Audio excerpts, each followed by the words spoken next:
ही बघा मस्त भेळ तयार झालेली आहे। दिसायला पण किती छान दिसत आहे।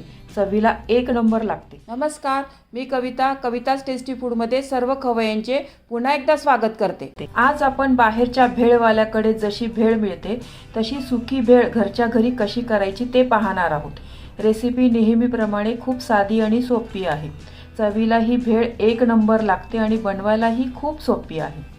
फरसाण, कुरमुरे, कांदा, टोमॅटो हे सर्व पदार्थ आपल्या भेळमध्ये आपण घालतोच, तरी पण बाहेरच्या भेळवाल्यासारखी चव आपल्या भेळला येत नाही। त्यामध्ये ते एक सिक्रेट मसाला घालतात।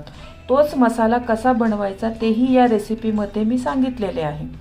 त्याच मसाल्यापासून ही भेळ आपण 5 मिनिटात बनवू शकतो। हा मसाला एकदा बनवला तर फ्रीजमध्ये महिनाभर चांगला राहतो। आपल्याला भेळ खाण्याची इच्छा झाली तर पटकन आपण भेळ बनवू शकतो।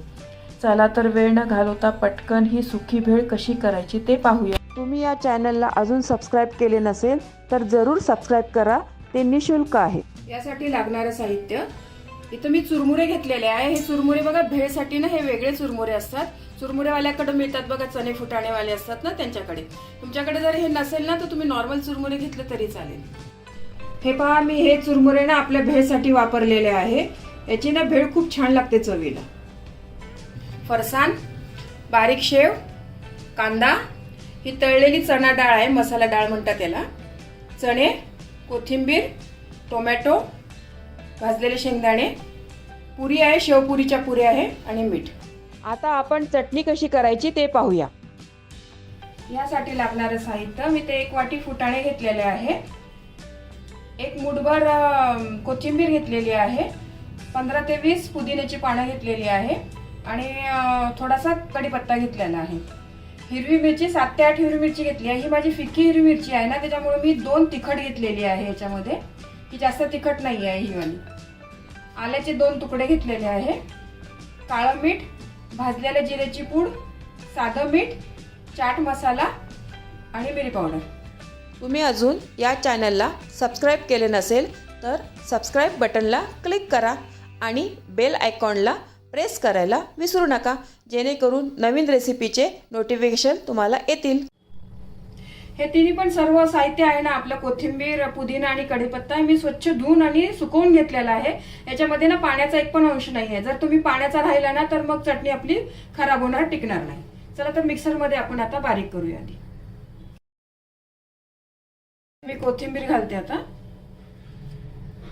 कढीपत्ता आणि पुदिना,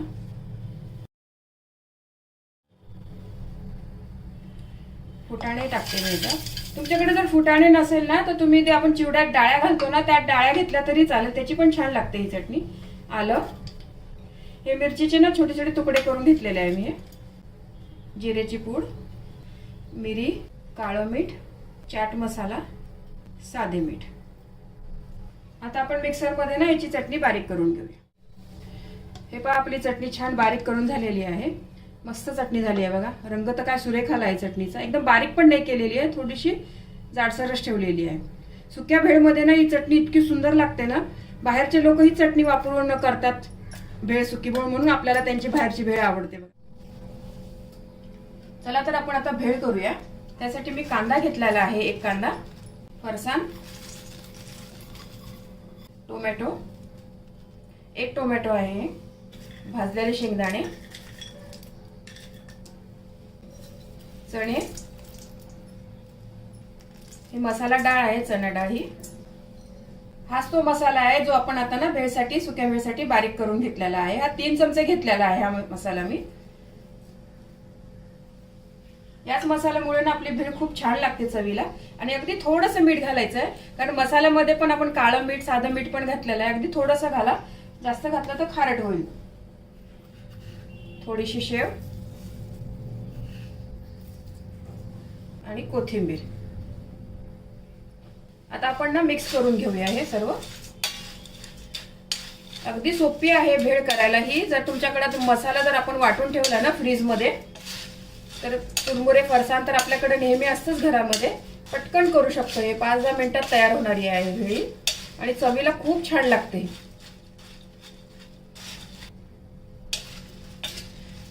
पूर्ण मसाले वगैरे ना सगळे छान भेळला लागले गेले पाहिजे हे. आणि कांदा टोमॅटो आहे ना आयत्या वेळेलाच घाला तुम्ही. जर आधीच घालून ठेवलं ना तर मग चुरमुरे अगदी चिमून जातात, मग चव नाही लागत एवढी भेळची. सगळं साहित्य एकत्र करायचं आणि पटकन मिक्स करून मग खायची ही भेळ. सर्व साहित्य मी छान मिक्स केलेलं आहे. आणि शेवटी आपण आता लिंबू पिळूया. लिंबू ना तुम्ही अगदी शेवटी पिळा. तो पण मिक्स करून घेऊया आपण. झाली आपली मस्त सुकी भेळ. तर मी सर्विंग बाउल मध्ये सर्व करते. हे पहा, आपली मस्त सुकी भेळ तयार झालेली आहे. चवीला ही अगदी बाहेरच्याच भेळसारखी लागते. तुम्ही यामध्ये कैरीचे बारीक तुकडेही घालू शकतात. या सोप्या पद्धतीने घरच्या घरी ही झटपट भेळ नक्की करून पहा. तुम्हाला ही रेसिपी आवडली असेल तर तुमच्या मित्रमैत्रिणी आणि नातेवाईकांबरोबर शेअर करा. व्हिडिओला लाईक करा व चॅनलला सबस्क्राईब करा. रेसिपीला कमेंट्स करा. तुमच्या कमेंट्स वाचायला मला फार आवडतात. तुमच्या लाईक्स आणि कमेंट्समुळे माझा उत्साह वाढतो आणि नवनवीन व्हिडिओ बनवण्यासाठी प्रोत्साहन मिळते. त्याचबरोबर तुम्ही मला फेसबुक, इंस्टाग्राम आणि पिनइंटरेस्टवर देखील फॉलो करू शकतात. त्यांची लिंक डिस्क्रिप्शन बॉक्समध्ये दिलेली आहे. तुम्ही ही रेसिपी कोणत्या गावातून पाहताय तेही सांगा. तर पुन्हा भेटूया एका नवीन रेसिपीसह. तोपर्यंत मस्त खा, काळजी घ्या. धन्यवाद.